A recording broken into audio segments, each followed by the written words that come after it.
Wagwan everybody, welcome to the Inswinger, powered by RB Technology Solutions. And this is the show that dives deep into the world of sports with our opinions, statistics, predictions, rankings, and many more as we focus on the most prominent sporting topics, most notably from football around the world, the NBA and the NFL. So if you're all about big plays, bold takes, and breakdowns that actually make sense, just hit that subscribe button to join this team. Bless up.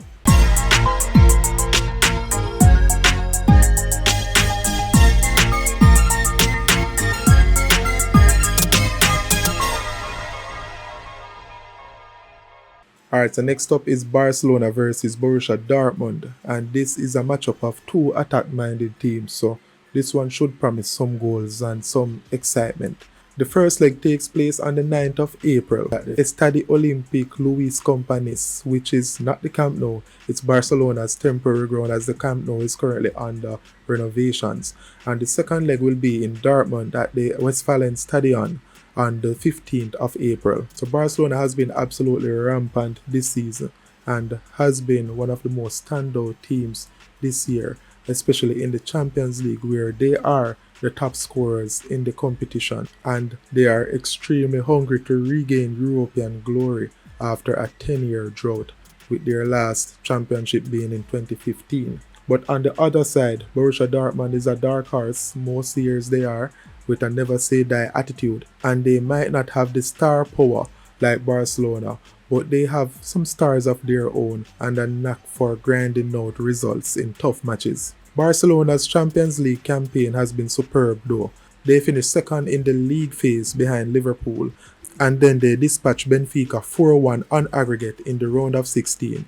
Across all competitions, Barca have scored an eye-watering number of goals. 141 is the total up to the point of recording, which is the highest among all teams in Europe's top 5 leagues. And in the Champions League alone, they've scored 28, and the star of the show has been Rafinha, who is the tournament's top scorer with 11 goals. Helping him out is Robert Lewandowski with 9 goals, with all of these coming in the league phase, however. So with that being said, Barcelona has 2 of the top 4 scorers in the competition. So when people say firepower, that they mean. Zane, and others have stepped up in the knockout rounds also, such as youngster Lamine Yamal, who, alright, we'll talk about him differently, and midfielder Gavi, who has also chipped in with a few goals. Dortmund, meanwhile, has had a dramatic round of 16 as they edged past Lille 3-2 on aggregate, coming from behind in the second leg in France. Their talisman up front is Serhou Guirassy, who has netted 10 Champions League goals so far, and Guirassy has either scored or assisted in 10 of Dortmund's 12 Champions League games, which is an immense contribution.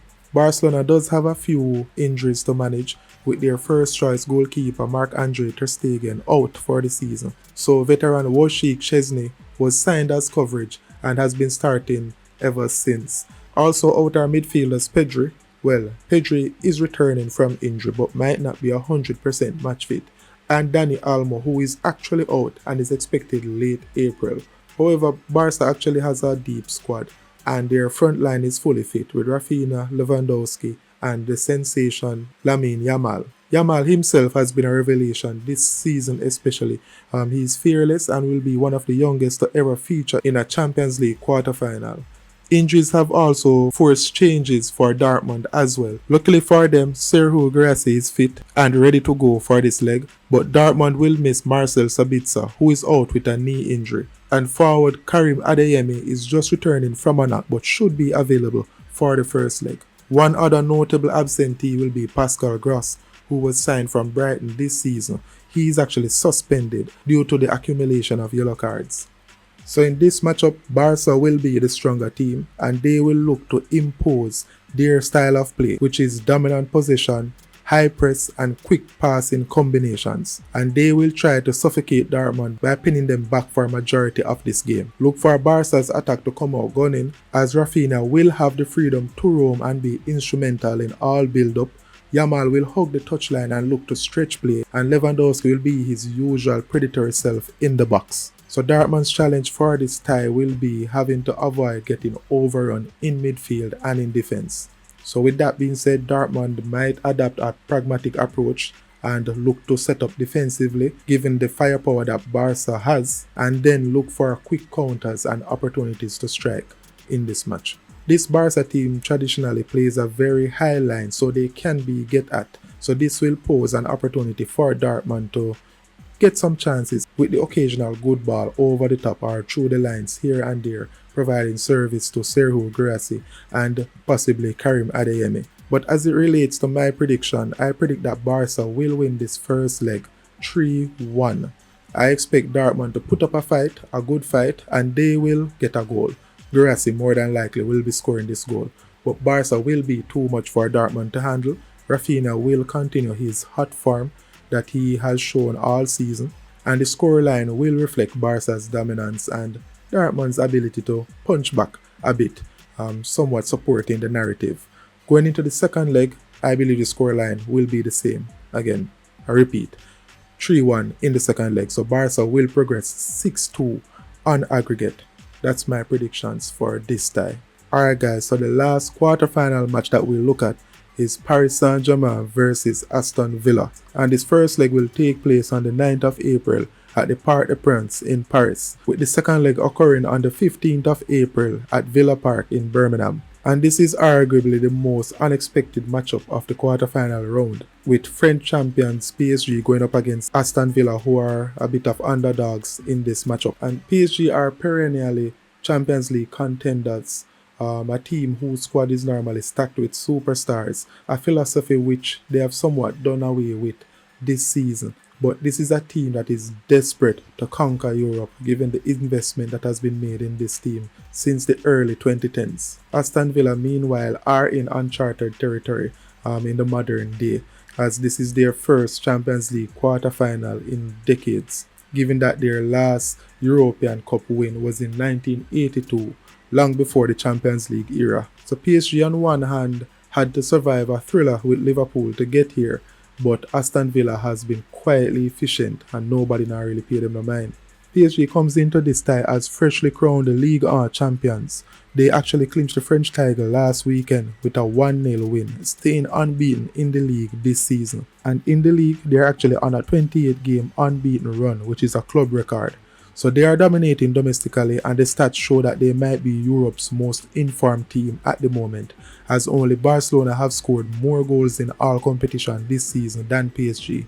Barca scoring 141, PSG scoring 124. In the Champions League, however, PSG had a rocky road as they finished mid-pack in the league phase and faced a tough round of 16 tie against Liverpool. That tie went to the wire as PSG lost 1-0 at home in the first leg, but won 1-0 at Anfield thanks to an Ousmane Dembele goal, and then prevailed 4-1 in a penalty shootout.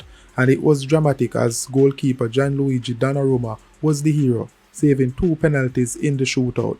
So PSG advanced by the skin of their teeth, and with that said, they've been in great form since, scoring freely and shoring up the defense. And just a key point to note, PSG, with their elimination of Liverpool, has finally got the job done against English teams after failing in their previous 3 knockout ties against Premier League sides. But now they'll face another English side, as Aston Villa for their part has been phenomenal this season, especially in the Champions League where they finished 8th in the league phase, giving them a direct passage to the round of 16, where they then dispatched Club Brugge 6-1 on aggregate. Aston Villa's European form has been surprisingly dominant, as they've somewhat scored freely as well while looking very composed at it. Domestically, Villa are pushing for a top 4 finish in the Premier League, and they are also FA Cup semi-finalists as well, so the team will be high on confidence across all competitions and coming into this game. But looking at some key players, PSG's top scorer in the Champions League this year has been Ousmane Dembele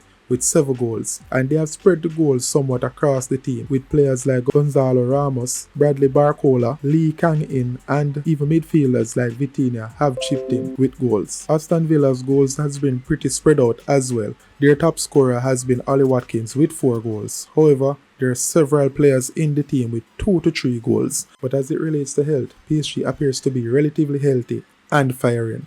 So their front line is fully active with Ousmane Dembele, Bradley Barcola and Kivica Kvaratskhelia that came in the winter transfer window from Napoli, who has been scintillating in his role in PSG's attack. And with their deep squad, especially in midfield, PSG looks stacked and ready to go for this quarterfinal.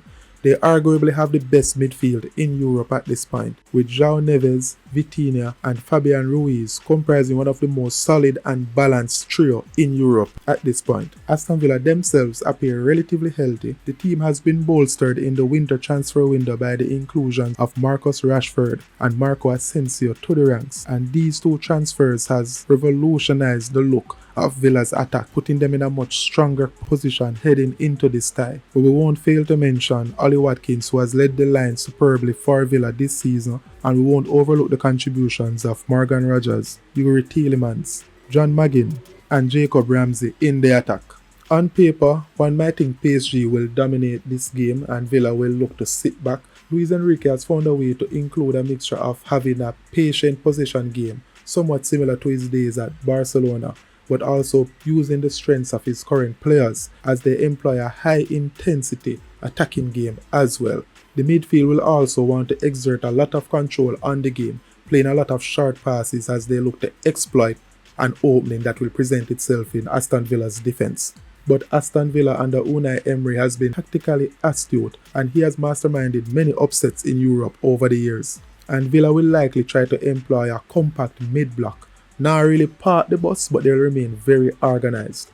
And they will then try to frustrate PSG by cutting off their supply to their forwards. So for my prediction, PSG with all their talent and experience, in combination with playing at home, should have the edge in the first leg. Aston Villa will put up a valiant fight. I don't see them getting blown away or absolutely manhandled by any stretch of the imagination. But PSG will find that critical moment or moments in this match, and I predict a 2-0 victory in the first leg. Aston Villa will be much stronger at home and I expect them to score at that point. But PSG will also find a goal and that match will finish 1-1, with PSG going through 3-1 on aggregate in this tie. So there you have it. Those are my predictions for the Champions League quarterfinals. So who do you have going through? As it stands for me, we have Real Madrid, Bayern Munich, Barcelona and PSG progressing to the semi-finals. Kind of straightforward picks given the teams that they'll be facing, but where do you suspect the upsets will be happening? Leave your thoughts in the comments below. And don't forget to like the video and subscribe to the Inswinger for more sports content. Big up.